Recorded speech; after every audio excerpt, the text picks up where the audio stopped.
I'm in deep trouble, folks. They've started the video revolution without me. Now I got to play catch up. Here I am, 750 hard-earned bucks clutched firmly in my tight little paw.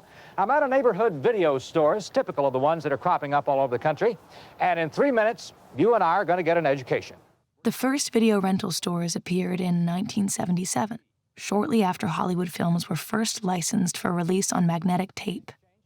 Whereas there were only 1.9 million American households with a VCR in 1980, 10 years later, there were 64.5 million.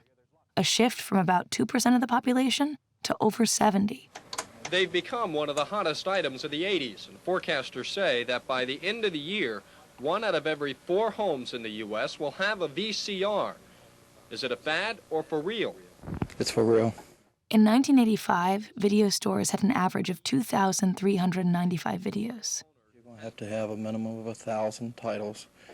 This number increased to 3,600 in 1989, by which point revenue from home video releases had overtaken the theatrical box office.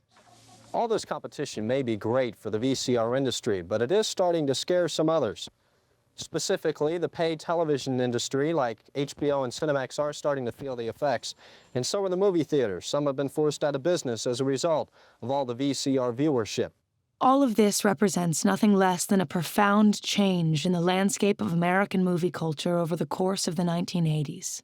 Because the video industry is booming, the future of the movie theater is not known, but there are some who are not giving it a very high rating. By the 1990s, with video rental becoming a standard practice, corporate retail chains like Blockbuster, Hollywood Video, and Movie Gallery standardized the space and experience of the video store. In contrast with the unregulated and idiosyncratic aesthetic associated with independent video stores, chain stores were large, brightly lit, had wide aisles, and put videotapes, not just the cover boxes, on the shelves throughout the store. They did not offer adult videos, nor did they rent VCRs, providing instead a large, uncluttered, family-friendly space for the easy perusal of movies. You know, we have a lot of different movies you might not have seen before. Can I help you find anything in particular?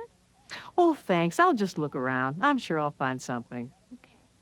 Typically, each Blockbuster would have around 10,000 tapes available for rent, by far surpassing the holdings of the average independently owned store. I've never seen 10,000 tapes in one store. There's so much kids stuff. This number was cited frequently in nearly every Blockbuster commercial of the era. I mean, we have over 10,000 videos. Wow. Associating Blockbuster in the average customer's mind with near limitless selection. Wow. Wow. What a difference. Blockbuster Video. Blockbuster commercials at this time also leaned heavily into their family-friendly image. We're the Blockbuster kids and we're always up for fun. This served to further set the growing market of corporate video rental stores apart from whatever notions were previously held of intimate, mom-and-pop stores of the 1980s. Why is West Coast Video #1? Today we'll talk to another famous West Coast Video customer to find out why he rents movies from West Coast Video. Video snatchers have invaded your area. They're coming to Queens and Long Island. Royal Video Superstore's grand opening. By the end of the 1990s, there were roughly 18,000 video stores, a decline of over 30% from a decade earlier. Now you can rent all new releases or anything else for 5 days. Really? Of these, Blockbuster had 5,000, Hollywood Video had 1,800, and Movie Gallery had 1,300. Additionally, well over 8,000 grocery stores provided cheaply priced video rentals. He's got a phone there anyway.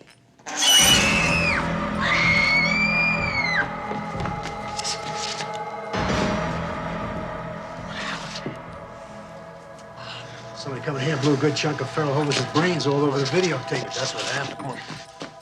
We're DVD freaks. We're DVD crazy. Freaks. We live our lives one DVD at a time. The arrival of DVD at the end of the 90s shifted video consumption and shopping habits away from the video store, diffusing movies throughout the general retail landscape into stores such as Best Buy and Walmart, greatly increasing the geographic convenience of movie shopping.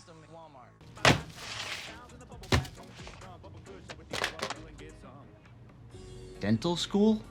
Me and Veggie Dick rented that shit in 1994, but we never watched it because we didn't have a VCR. But now you can put it on the shelf in the video store. Oh, yeah. The video store closed 10 years ago. It did? This was the video store? Unable to overhaul their stock by repurchasing titles they already held on VHS, many independently owned video stores began to close during the late 1990s and early 2000s, subject to a financial dilemma that larger chains did not face. The video store has been an on-screen mainstay of movies and television for decades, from the early 1980s to today, when it's more a counterculture emblem in period pieces. What happened?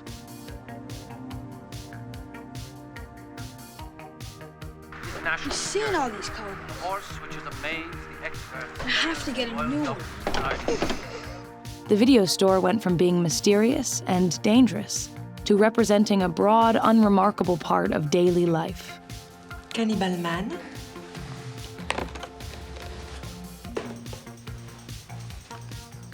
Pour que le mal existe, il faut justement la créature.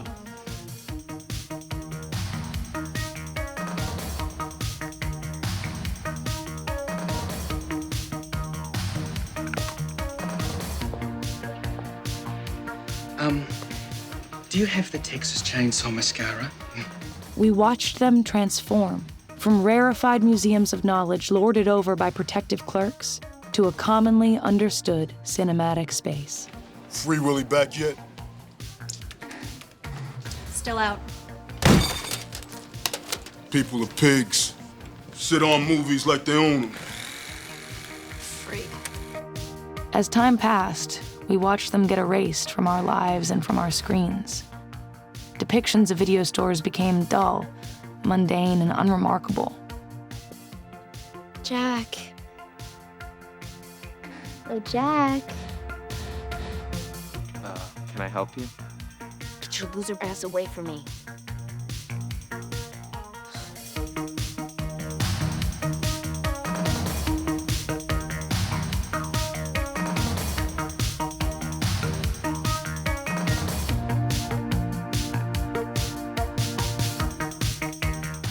I cannot believe I almost sucked my dad's dick.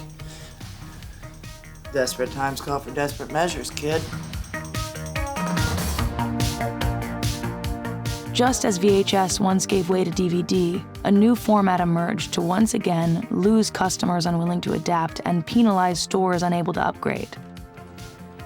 Vous avez choisi 2 films réguliers puis un Blu-ray, c'est bien ça? Un blue quoi? See, Joanna? Just caught myself in sleep.